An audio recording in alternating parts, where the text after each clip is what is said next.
Hello friends, मैंने कई बार आपके साथ रेसिपी शेयर की हुई है, नॉलेज शेयर की हुई है, लेकिन आज कुछ अलग है। आज ऐसा है कि एचएम से रिलेटेड में कुछ क्वेश्चंस है। चाहे डिप्लोमा कर रहे हो, चाहे डिग्री कर रहे हो, चाहे बेकरी या किचन से कोई भी रिलेटेड में कुछ भी कर रहा हो, बेसिकली तौर पर सबको नॉलेज होनी चाहिए। जो नहीं भी कर रहा हो उसे भी होनी चाहिए कि हमारा फ्रिज का टेम्परेचर क्या होता है, किस टेम्परेचर पर क्या रखना चाहिए, कौन से विटामिन की ज़रूरत होती है हमारी हेल्थ के लिए।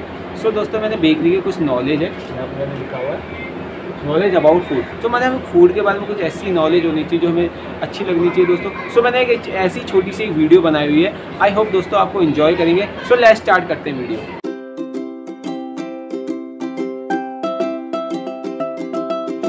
नमस्कार दोस्तों, मैं आपका दोस्त शेफ डीएस मेहरा।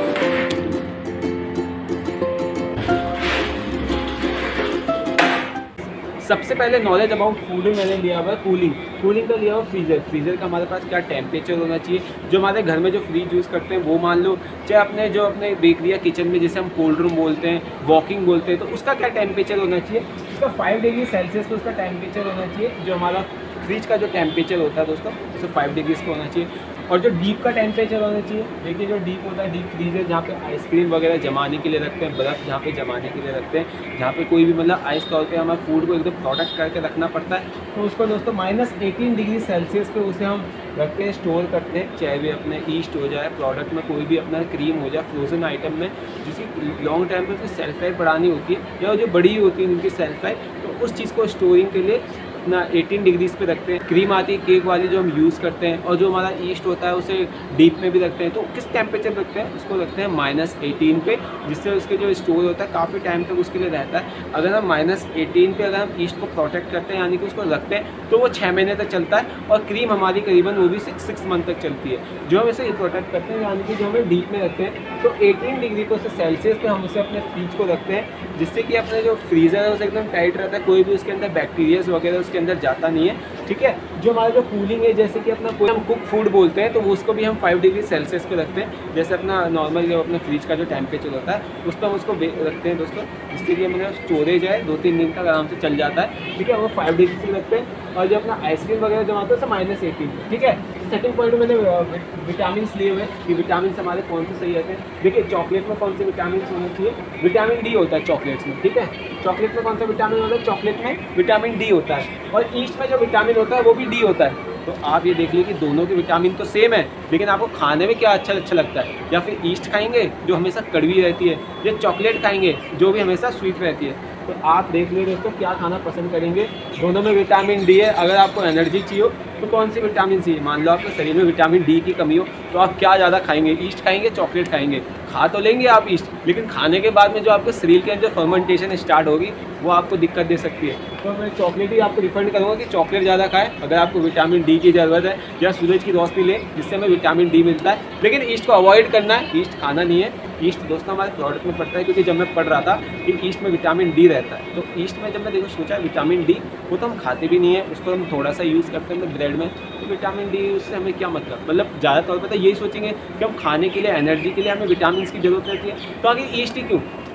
खैर वो तो आप छोड़ दीजिए, क्योंकि आप इतना ध्यान रखिए ईस्ट में विटामिन डी होता है। क्योंकि मैंने ये जो आपको बताया, ये याद करने के लिए बताया हुआ है कि आप तो चॉकलेट तो याद कर लेंगे, लेकिन ईस्ट याद नहीं करेंगे कि ईस्ट में कौन सा विटामिन होता है। तो दोनों में सेम विटामिन होता है, विटामिन डी चॉकलेट में भी होगा और ईस्ट में भी होगा। ठीक है, थर्ड पॉइंट पे चलते हैं दोस्तों। तो चॉकलेट के बारे में बताया हुआ था कि चॉकलेट कौन सी खानी चाहिए, कौन सी अच्छी रहती है। ठीक है, उस चीज़ के बारे में आपको बता देता हूँ। लेकिन जो बेल्जियम में चॉकलेट है वो अच्छी रहती है। बेल्जियम दोस्तों एक तरह की कंट्री है, जहाँ पे बेल्जियम कंट्री है, तो वहाँ पे बेल्जियम चॉकलेट बनती है, और वहीं से नाम मिला हुआ है उसे बेल्जियम चॉकलेट करके। खाने में बहुत अच्छी होती है दोस्तों। जो कड़वी और उसका जो मीठा स्वाद होता है वो औसम होता है दोस्तों। इसलिए उसको मैंने बेस्ट चॉकलेट पे रखा हुआ है, इसलिए कि बेल्जियम चॉकलेट जो हम मार्केट में लोग तरीके से खाते हैं, वो बेल्जियम चॉकलेट काफ़ी पसंद रहती है। मार्केट की लोकल वाली बात नहीं कर रहा दोस्तों, लोकल तौर पे मिल जाती है, उसमें कुछ नहीं होता है चॉकलेट के नाम पे, पाउडर भी नहीं मिलेगा आप में, खाली वो केमिकल से बना हुआ रहता है। तो उस चीज़ को मैं आपको छोड़ने के बाद आपको जो बता रहा हूँ कि जो बेल्जियम की चॉकलेट होती है वो एक बेल्जियम कंट्री से आई हुई है, बेल्जियम कंट्री से बिलोंग करती है, तब जाके उसका नाम बेल्जियम चॉकलेट रखा गया है। तो 4 पॉइंट पे चलते हैं। 4 पॉइंट में जो मैंने लिखा है active agent present in gel. मैं केक जेल की बात कर रहा हूँ दोस्तों। जो अपने केक जेल होता है ना, जो हम केक में डालते हैं उसको स्पॉन्जी करने के लिए, उसके लिए सेल्फ लाइफ बढ़ाने के लिए जो हम जेल डालते हैं केक को, जो उसमें फूल जो उसकी क्षमता होती है उसकी बढ़ने की, यानी कि फूलने में ज़्यादा मदद करता है। अगर आप बेकिंग पाउडर बेकिंग सोडा नहीं डालोगे, केक ये जेल भी डालोगे तो उससे वो काम कर जाता है। लेकिन देखिए यहाँ पे क्या होता है, active agent present in gel, यानी कि उसमें कौन सा ऐसा जेल होता है, कौन सा इसमें ऐसा एजेंट होता है जो उस चीज़ को बढ़ाता है, उसे हम बोलते हैं दोस्तों मोनोग्लिसराइड। ठीक है, मोनोग्लिसराइड दोस्तों ये ऐसा केमिकल सा ऐसा एक एक्टिव एजेंट है जो स्पॉन्ज को काफ़ी हल्का बना देता है, उसकी सेल्फ लाइफ बढ़ा देता है, उसको काफ़ी स्पॉन्जी बना देता है, उसका जो वॉल्यूम टेक्सचर होता है वो सब कुछ चेंज कर देता है, जो केक जेल के अंदर होता है उसे हम बोलते हैं मोनोग्लिसराइड। ठीक है, नेक्स्ट पॉइंट पे चलते हैं। 5वें नंबर मैंने चॉकलेट को लिया हुआ है सेम। चॉकलेट क्योंकि हम खाते तो हैं लेकिन हमें चॉकलेट के बारे में पता नहीं होता कि ऐसे है कैसी, मतलब कौन सी ओरिजिनल है कौन सी लोकल है दोस्तों, क्योंकि मार्केट में काफ़ी चीज़ें मिल रही है जिन पे तो आजकल मुझे विश्वास है नहीं। देखिए चॉकलेट में शुगर जो होती है 40% होती है। ठीक है, ये चॉकलेट 40% नहीं है, इसके अंदर शुगर 40% है और 35% कोकोआ पाउडर, 35% इसके अंदर कोको पाउडर है। कोको पाउडर कोकोआ बटर ये दोनों मिक्स होते हैं। कोकोआ बटर मैंने आपको बताया हुआ क्या होता है, वो ऑयल तरह का होता है, लेकिन वो ऑयल नहीं होता, उसमें ऐसी कोई स्मेल नहीं आती, वो स्वीट नहीं होता, वो तरह का कोकोआ बटर होता है। यानी कि जो उस तेल जैसे कोकोआ बीन से हम निकालने के बाद जो प्रोडक्ट उसमें से बीन्स में से ऑयल भी निकलता है, तो इस चीज़ को कोकोआ बटर बोलते हैं, तो वो भी डाला जाता है दोस्तों। ठीक है, तो दोनों को मिला के 35% तक इस चीज़ को लिया जाता है। ज़्यादातर कोकोआ बटर को ही लिया जाता है, कोको पाउडर को दोनों को मिक्स करके यूज़ किया जाता है। 35% ऑफ कंडेंस मिल्क डाली जाती है। कंडेंस मिल्क तो आपको समझ ही गए होंगे, जो एक मीठा होता है, एकदम स्वीटनेस होता है, दूध से जो बनता है उस चीज़ को हम कंडेंस मिल्क बोलते हैं, वो करीबन 25% डालेंगे। ठीक है, तो इस चीज़ को मिला के हमारी ये चॉकलेट है वो बन जाती है। लेकिन ये कोई ओरिजिनल चॉकलेट नहीं है दोस्तों, ओरिजिनल चॉकलेट ही नेक्स्ट लेवल पे होती है। नेक्स्ट लेवल मतलब मैं इस चीज़ से कह रहा हूँ कि जो हमारी चॉकलेट होती है वो खाने में कड़वी होती है। जब आप देखोगे कि ये कोकोआ बीन्स होता है, जब कोकोआ बीन्स को खाओगे तो वो कड़वी सी लगेगी, तो हमारी चॉकलेट कैसे मीठी हो सकती है। तो इस चीज़ के लिए उसमें शुगर एडिट किया जाता है, मिल्क जो मैंने आपको बताया कंडेंस मिल्क उसमें ऐड किया जाता है। तो काफ़ी तरह के उसमें केमिकल्स यूज़ किए जाते हैं जिस तरह से कोकोआ बटर और हमारी जो चॉकलेट जो है खाने के लिए बन जाती है। लेकिन वो ओरिजिनल चॉकलेट नहीं होती दोस्तों, ओरिजिनल चॉकलेट तो कड़वी होती है जो कोकोआ बीन से बनती है। मैं 6 पॉइंट की बात कर लेता हूँ। 6 पॉइंट में मैंने स्पाइस लिया हुआ है। स्पाइस भी हमारे कई अच्छे तरीके होते हैं, काफ़ी तरह के जो स्पाइस होते हैं वो इंडिया में मिलते हैं। तो सबसे पहले नंबर पे हमारा इंडिया ही ऐसा एक कंट्री है जहाँ पे सबसे ज़्यादा स्पाइस मिलता है, मतलब मसाले सबसे ज़्यादा देखा जाए तो इंडिया में ही मिलेंगे, कई तरह के मसाले मिलते हैं इंडिया में। ठीक है, जो सेकंड नंबर पे आता है वो अफ्रीका है और थर्ड नंबर पे वेस्ट इंडिया है। ठीक है, ये 3 ऐसे जगह हैं, कंट्री है जहाँ पे सबसे ज़्यादा स्पाइस मिलते हैं। तो खाने में भी आपको पता है स्पाइस हम ज़्यादा इंडियंस लोग बहुत खाते हैं। ठीक है, स्पाइस बताने का मतलब यही है कि लोगों को काफ़ी अवेयरनेस रहे कि स्पाइस इंडिया में काफ़ी तौर पे मिलते हैं, यानी कि पहला ऐसा कंट्री है जहाँ पे सबसे ज़्यादा स्पाइस मिलते हैं। बताने का मतलब यही था कि काफ़ी लोगों को नॉलेज मिल जाए कि इंडिया के बाद अफ्रीका बाद वेस्ट इंडिया भी आता है जहाँ पे स्पाइसेस होते हैं, उगाए जाते हैं।